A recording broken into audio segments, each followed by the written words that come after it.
हर वक्त शिकवा शिकायत की लत लग जाए तो नाशुक्री ज़ुबान की लज्जत बन जाती है और इंसान हमेशा बेसुकून रहता है। परेशानी खामोश रहने से कम, सब्र करने से ख़त्म और शुक्र करने से खुशी में बदल जाती है। कामयाब हो गया वो शख्स जिसको इस्लाम की हिदायत नसीब हुई और ज़रूरत के मुताबिक रोज़ी मिली।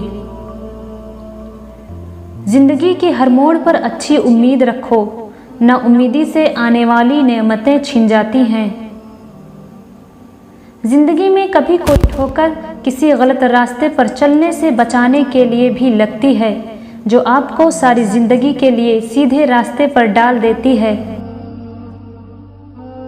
जो मिल रहा है वही तुम्हारे लिए बेहतर है, तुम नहीं जानते लेकिन देने वाला रब खूब जानता है। अपने रास्ते का इंतखाब आप खुद कीजिए, क्योंकि आपको आपसे बेहतर कोई नहीं जानता। हराम रिस्क खाने वालों में ये 3 निशानियां पाई जाती हैं।